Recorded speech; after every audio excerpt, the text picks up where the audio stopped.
The first thing they did was toss my husband Robert's muddy work boots into the trash. The ones he'd left by the back door, laces still tied, caked in the rich, dark soil of the forest he loved. My son, Tom, did it with a dismissive flick of his wrist, like he was clearing away clutter before a real estate open house.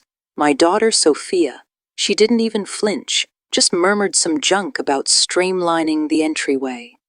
They did this before the ink on Robert's death certificate was more than a week dry, before the scent of the funeral lilies had fully faded from the hall. They interrupted me 21 times while I was reading his will, the will he wrote with a trembling but resolute hand in the final weeks before the cancer took him. I stayed quiet. I swallowed every casual insult, every thinly veiled suggestion, every greedy glint in their eyes. They thought I was too lost in grief to notice, but my mind was a diamond, hard and clear with loss, before their lawyer arrived, before the final act of their breathtaking charade.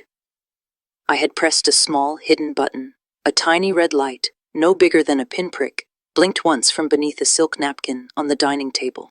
And what it captured would shatter the pristine image they'd built for themselves, brick by fraudulent brick.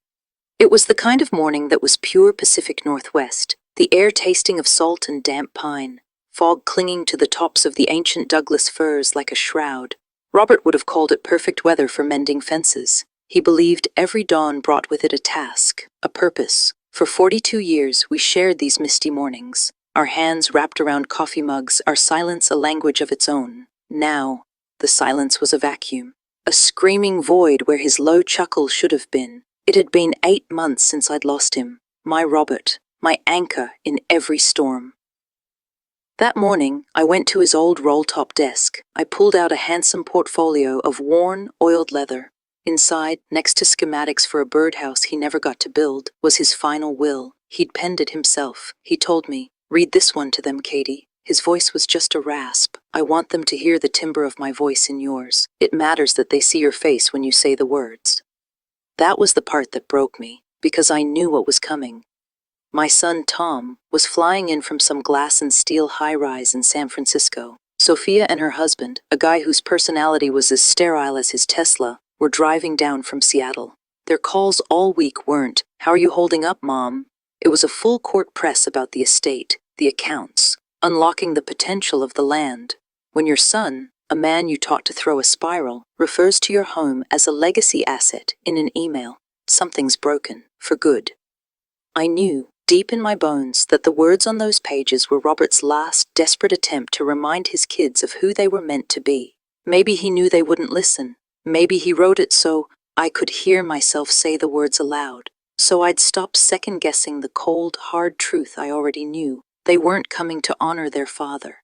They were coming to liquidate his memory. Sophia arrived first, her Tesla silent, like a predator. She didn't look at the porch swing Robert built, didn't see the wild roses I'd tended for decades. She swept in, called my name like she was summoning a server. I heard the fridge door open and shut, a sound that grated on my last nerve. Tom showed up hours later, smelling of airport whiskey and ambition. "No, sorry I'm late." His first question was about the Wi-Fi password, not a word about the house, not a glance at his father's portrait. They convened around my mahogany dining table like it was a corporate boardroom. Sophia had her laptop. Tom had a binder. They launched into a full-scale presentation, pie charts, renderings. They called it the Blackwood Experience, a luxury wellness retreat. Mock-ups of minimalist cabins replacing our woods. A yoga pavilion where Robert's workshop stood. A spa overlooking the cliffs where we'd watched eagles soar. They'd turned our family name into a brand, a commodity. Tom laid out the strategy like it was a done deal. Zoning variances, investor interest. Sophia talked about wellness tourism and optimizing equity. They weren't asking for my blessing. They were briefing me on my new reality.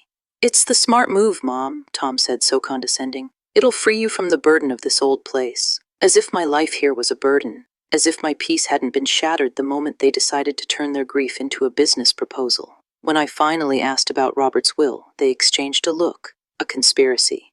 "Of course we want to honor Dad's wishes," Sophia said, smooth as silk. "But we have to assume he wanted what was best for the family's financial future." Tom actually laughed, a short, ugly sound.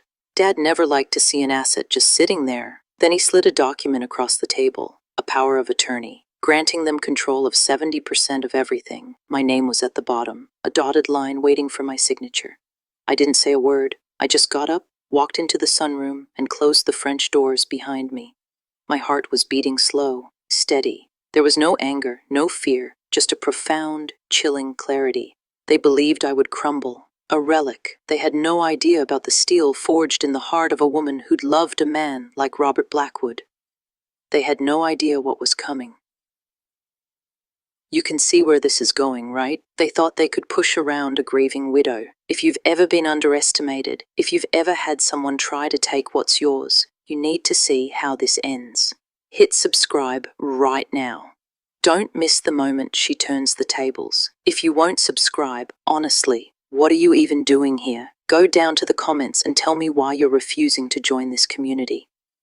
The next day, they'd set the stage. My comfortable chairs were pushed aside. Sophia lit some overpriced candle for atmosphere. It just smelled like their lies. I came down holding Robert's leather portfolio. His instructions were simple, everything shared equally, and I was to read his handwritten words aloud. No lawyers, just family. I stood before them. The pages trembled in my hand, not from nerves, but from the weight of what was about to go down. I took a breath. "Before you start, Mom," Tom cut in, "did you look at that zoning prospectus?" I ignored him and began to read. I wasn't 2 paragraphs in before Sophia interrupted, feigning confusion about some legal term. I kept going. They interrupted me. 21 times. I counted each one in my soul. Each one was a chisel, chipping away at the sanctity of the moment Robert had wanted. They weren't listening. They were scouting for loopholes. This wasn't a reading. It was a hostile takeover. When I finished, I looked at them. Tom was tapping his fancy pen. Sophia was scrolling on her phone under the table. I quietly folded the will. "We're done for today. The lawyer will be here tomorrow."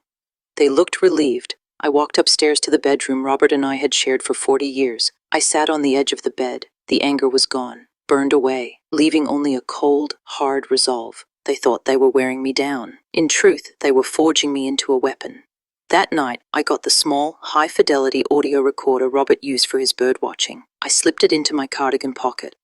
This is the point of no return. She's not playing defense anymore. She's going on offense. If you leave now, you'll miss the single most satisfying moment of poetic justice ever.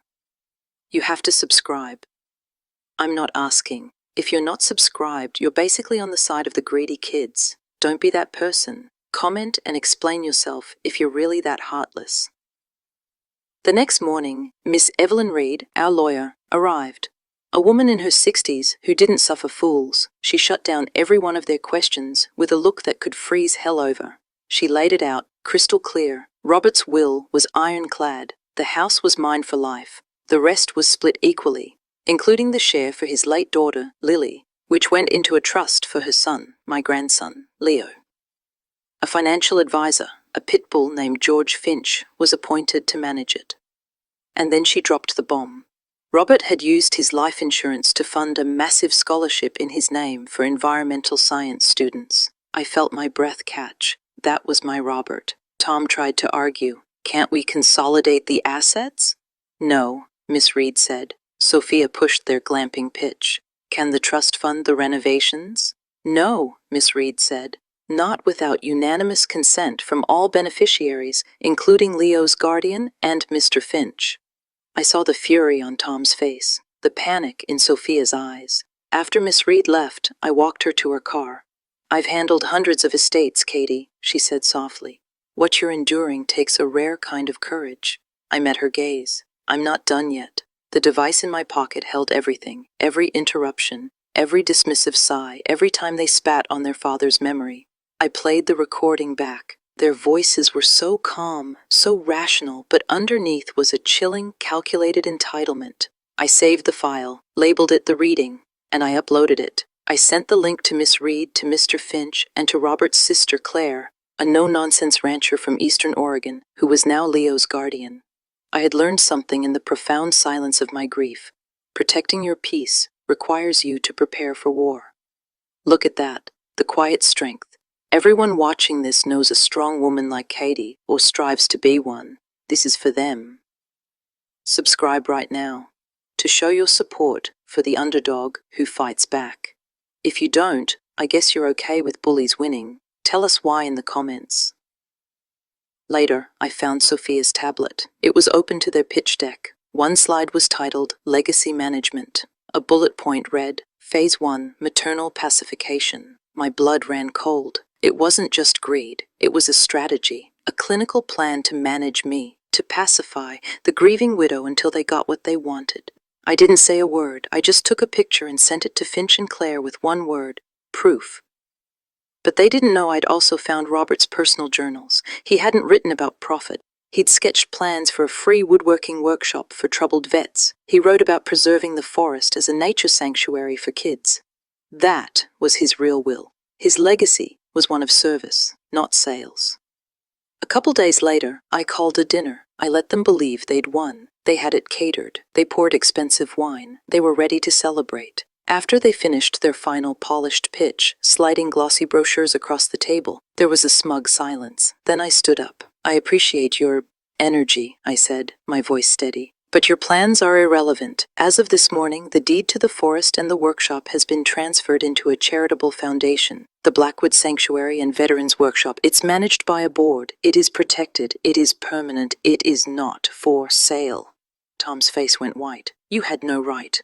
Your monetary inheritance is untouched, I said calmly, but the land, the soul of this place, the part of your father you wanted to pave over and sell, it's now beyond your reach. It will be used to heal, not to profit. That was his true legacy. The room was dead silent. The fancy food sat there, getting cold. They left without another word. Chills. Absolute chills. That's what standing up for what's right looks like. If that didn't fire you up, check your pulse. Subscribe immediately, because you clearly appreciate justice. If you're not subscribed by now, what's wrong with you? Seriously, go down to the comments and type, I'm the problem, if you're still just watching. I didn't feel victorious. I felt peace. The next morning, the house was still. They were gone. Later that day, I met the first volunteers for the workshop. 3 veterans. One, a guy with kind eyes, ran his hand over the timber of the workshop wall. Robert was a good man, he said softly. He would have liked this. That evening, I walked out to the edge of the forest. The wind whispered through the ancient firs like a deep, contented sigh. True inheritance isn't in a bank account. It's not on a deed. It's the quiet strength, the integrity, the promise to tend to what is good and true. I didn't get revenge. I got something far better. I got to see my husband's spirit live on, not as a brand name on some bougie retreat, but in the grateful silence of a veteran finding purpose. In the protected hush of a forest that will stand for generations. In the end, I didn't just protect his legacy, I became its guardian, and in that sacred duty, I finally found my peace. And that's how it's done. She protected her family's true legacy. If you have even an ounce of respect for what Katie did, you'll also smash that subscribe button and hit the notification bell. This is the kind of story you'll want to watch again and share. For those of you who still haven't subscribed, I literally have no words for you. Maybe you can find some and leave them in the comments.